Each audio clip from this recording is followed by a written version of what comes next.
Good day, everybody. This is Yin Yang in California. Today, we are reading from Gavin Newsom's book, Young Man in a Hurry, a memoir of discovery.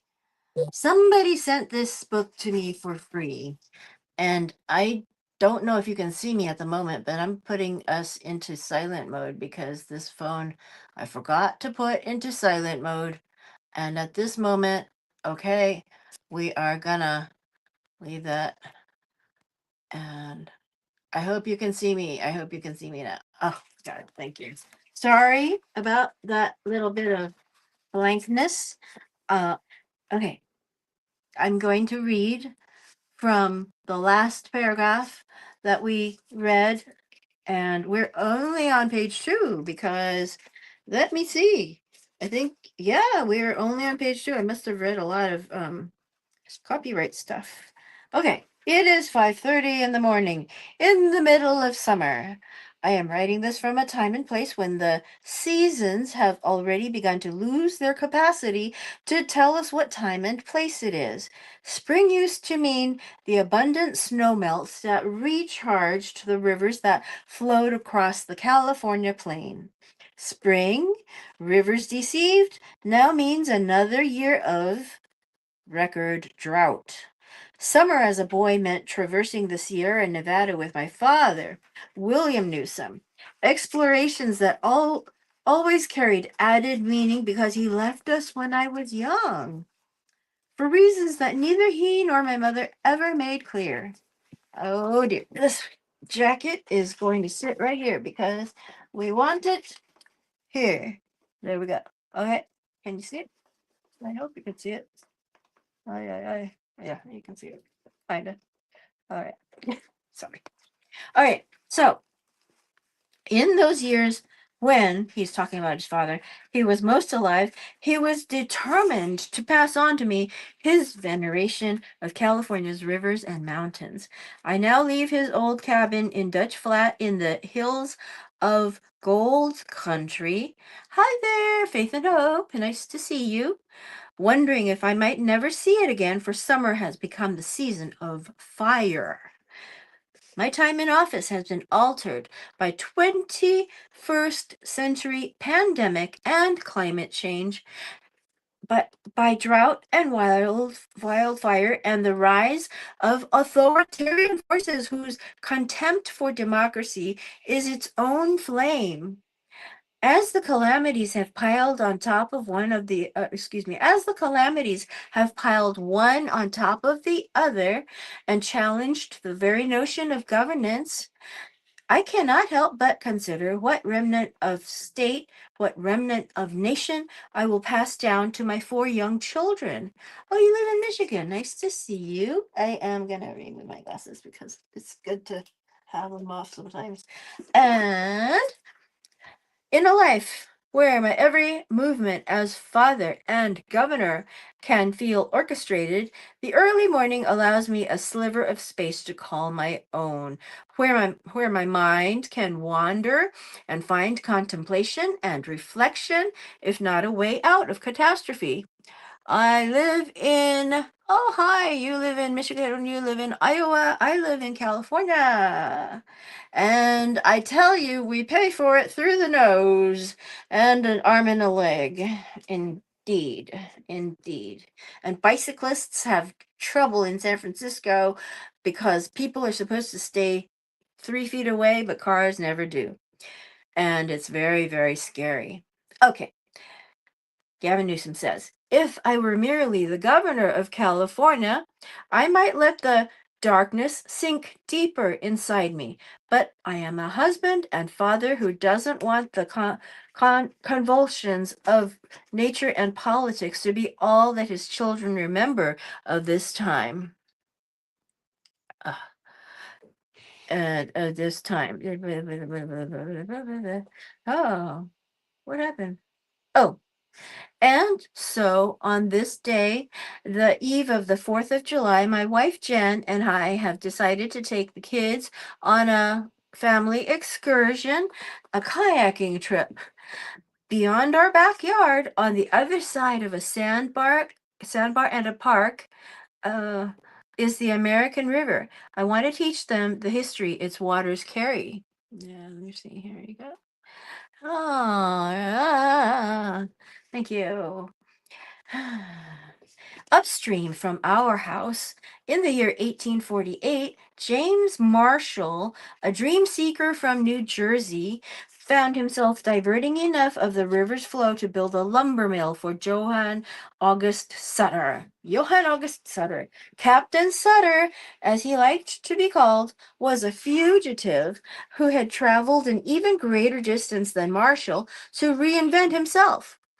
The captain had erected a fort in present day Midtown Sacramento and was looking to build the first empire of California. He couldn't very well see his way without lumber. The mill was nearly finished when, on the morning of January 24th, 1848, Marshall caught sight of three shiny nuggets in the ditch beside the river. The cry of gold echoed. Tens of thousands of miners who knew little about mining arrived that first year from every corner of the globe. Madness ensued.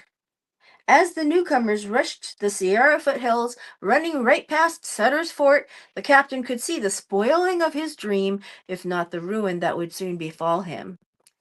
Of course, the true invention of California was a story that school children of my generation were never taught.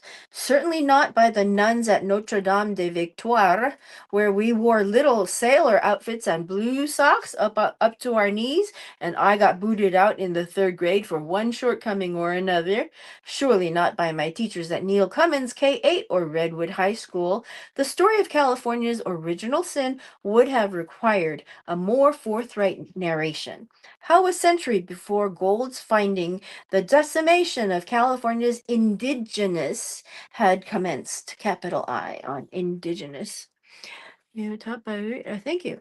While it played out haphazardly, there was no mistaking the result. California was born in genocide. Thank you. I have a very large Broca's area in my brain, I am told by a brain expert. That is a man on Fridays at 1 o'clock p.m. Pacific time. So it's 4 o'clock p.m.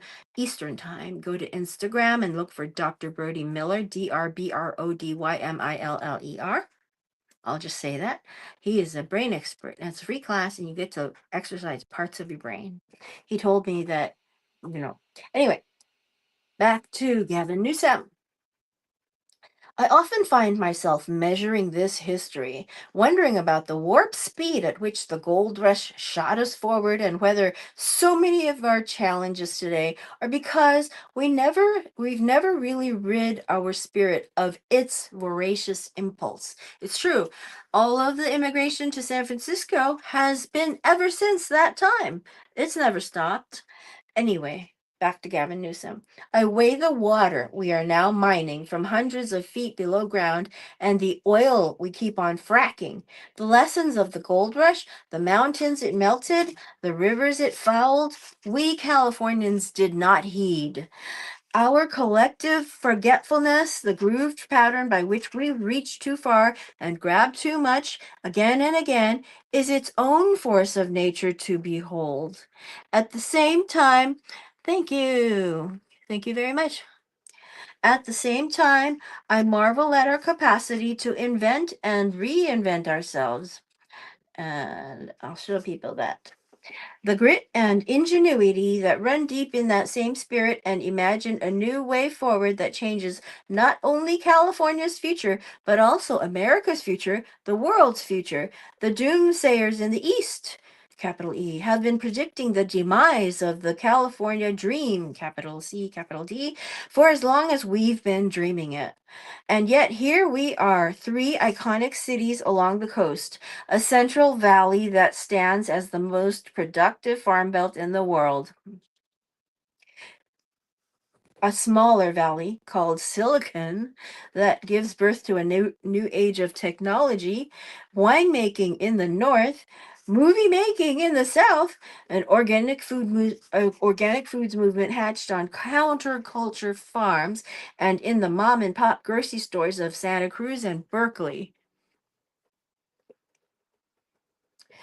Together, the regions of California are creating a new green economy that lessens our reliance on fossil fuels and offers a prototype that might yet stave off the worst of climate change. The talking heads on cable TV can pour over the numbers of California's in migration and out migration all they want, pronounce a mass exodus where none exists, but the fact remains it is this regenerative California that continues to act as a powerful lure to a new generation of dreamers, all races, all creeds, from all places, not so different from the 49ers. Um,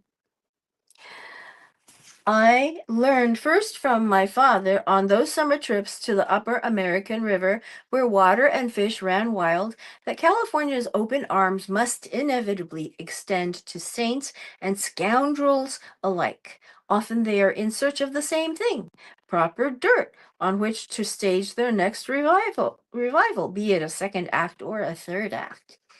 What they find at continent's edge in the real and the imagined of the golden land, capital G, capital L, isn't always what they were looking for. As a judge who sat on county and state appellate benches, my father saw his share of these dreamers at their highest and lowest. I've seen my share of them too. Whatever frontier legend invigorates them, they come with the same look in their eyes. They needn't be completely true and they needn't be completely loyal. They tap into our spirit and hundreds of millions of dollars in subsidies, and sometimes they move on to Texas or Florida. May their landing places greet them with great fanfare, for it is California they take with them. So we will pause here for next week. And where did pencil go? Okay. And we are on page 5 of Gavin Newsom's Young Man in a Hurry, a memoir of discovery. Gavin Newsom is governor of California, and we want him, some of us want him to become president of the United States. Okay, the eighth president of the United States was known as Old Kinderhook. Old Kinderhook always wanted to make things okay. That's where we get okay. Old Kinderhook.